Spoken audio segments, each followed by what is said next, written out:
যারা ইসলামকে অনেক বেশি মানতে চায়, কিন্তু অনেক বেশি মানতে চাইলেও অনেক সময় অজ্ঞতাবশত অনেক কিছুই মানা সম্ভব হয় না।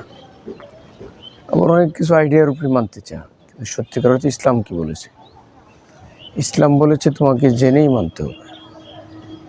রাসূলুল্লাহ সাল্লাল্লাহু আলাইহি ওয়াসাল্লাম হাদিস শরীফের মাঝে বলেছেন, ইন্নামাল আমালু বিন্নিয়াত, আমার নিয়ত অনুসারে প্রত্যেকটা কর্মের ফল আল্লাহ তাআলা দিবেন।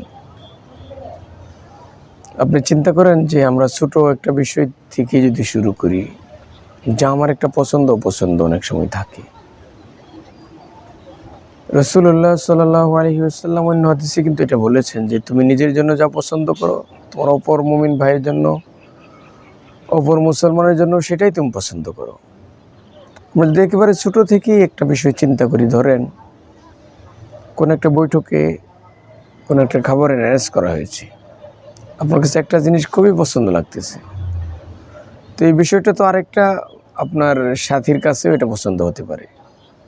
একই বৈঠকেই খেতে বসেছেন, ধরেন মুরগির একটা রানি ধরেন, এটা আপনার পছন্দ হয়েছে, তো আপনার আরেকটা বন্ধুরও এটা পছন্দ হতে পারে।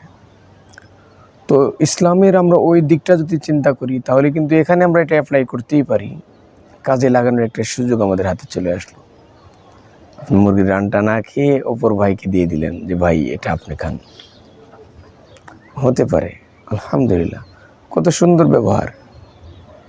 এটার কারণেও আল্লাহ তাআলা চাইলে আপনাকে উত্তম জাযা খয়ের দিতে পারেন। আপনার যে অপর বন্ধুটা, আপনার সাথীটা, সে আপনার প্রতি আরেকটু ভালোবাসা, মমত্ববোধ, মায়া, শ্রদ্ধা, মহব্বত এটা কিন্তু বেড়ে যাবে। দেখেন ইসলাম কত সুন্দর বিধান রেখেছে। এভাবে প্রত্যেকটা বিষয়ই আপনি নিজের জন্য যেটা পছন্দ করেন, অপর মুসলমান ভাইয়ের জন্য আপনি সেটাই পছন্দ করবেন।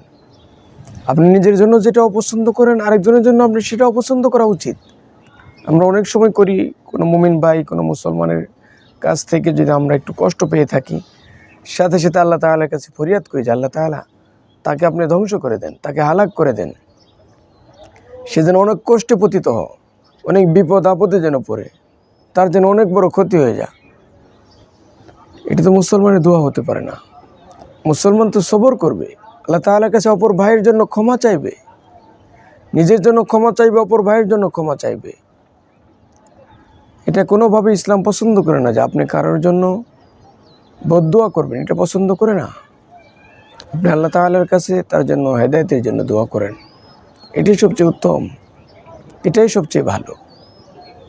আপনি আল্লাহ তাআলাকে বলেন যে আল্লাহ তাআলা তাকে আপনি সহি বুঝ দান করেন, তাকে সঠিক জিনিসটা বোঝার তৌফিক দান করেন। বদদোয়া করাটা উচিত নয়, এটা রাসূলুল্লাহ সাল্লাল্লাহু আলাইহি ওয়াসাল্লামের সুন্নত নয়। নবীজি সাল্লাল্লাহু আলাইহি ওয়াসাল্লাম মানুষকে বেশি বেশি মাফ করে দিতেন। কাফির মুশরিকরা নবীজিকে কী পরিমাণ যন্ত্রণা যাতনা দিয়েছিল, নবীজি তারপরেও তাদের জন্য আল্লাহ তাআলার কাছে হেদায়েতের দোয়া করেছেন। আমরা সকলেই জানি রাসূলুল্লাহ সাল্লাল্লাহু আলাইহি ওয়াসাল্লামকে কাফেরদের এক নেতা, ইহুদিদের এক বড় পণ্ডিত যায়েদ, পরবর্তী সময়ে উনি মুসলমান হয়ে গিয়েছেন, যায়েদ রাদিয়াল্লাহু আনহু, রাসূলুল্লাহ সাল্লাল্লাহু আলাইহি ওয়াসাল্লামের গর্দান মোবারকে গামছা পেঁচিয়ে, রুমাল পেঁচিয়ে এটা ধরে টান দিয়েছেন। নবীজি সাল্লাল্লাহু আলাইহি ওয়াসাল্লাম পড়ে যাওয়ার উপক্রম হয়েছেন। নবীজি তার কাছ থেকে পাওনা কিছু টাকা নিয়েছিলেন, এই ঋণটা পরিশোধ করার কথা কয়েকদিন পরে, কিন্তু ওই টাইমের আগেই কিন্তু ইহুদি চলে এসে নবীজির কাছে কিন্তু এই পাওনাটা দাবি করেছিলেন। নবীজি সাল্লাল্লাহু আলাইহি ওয়াসাল্লামের সাথে এমন খারাপ আচরণ করেছেন, নবীজি কিন্তু মাফ করে দিয়েছেন। সুবহানাল্লাহ। নবীজি সাল্লাল্লাহু আলাইহি ওয়াসাল্লামের এত সুন্দর আচরণ দেখে এই ইহুদি যায়েদ রাদিয়াল্লাহু আনহু উনি কিন্তু মুসলমান হয়ে গিয়েছেন। চিন্তা করেন, তাহলে আমাদেরকে এমন আচরণই করতে হবে। ইসলামের সবচেয়ে সুন্দরতম দিক হলো মানুষকে ক্ষমা করে দেওয়া, মাফ করে দেওয়া, অন্যের জন্য ভালো কিছু চাওয়া।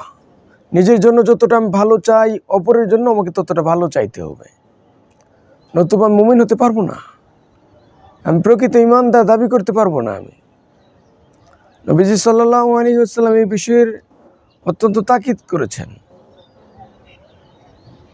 এই জন্য আমরা যারা এই হাদিস সম্পর্কে জানি, এই সব ক্ষেত্রে আপনার প্রয়োগ করতে পারি। এটা খাবার দাবারের ক্ষেত্রে, আপনি একটা বাসে উঠতেছেন, একটা ট্রেনে উঠতেছেন, আরেকজনকে আপনি আগে সুযোগ দিয়ে দিলেন, এটাও ইসলামের সুন্দর একটা সৌন্দর্য।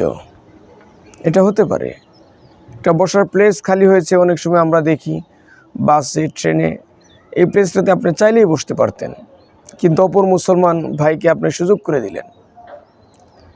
আল্লাহ তাআলা এগুলো দেখবেন।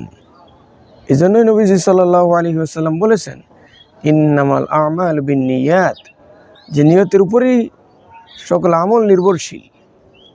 এই জন্য আমাদেরকে সুন্দর নিয়ত করে মুসলমানের যত রকমের ইকরাম রয়েছে, উপকার রয়েছে, এগুলো আমরা করার চেষ্টা করব।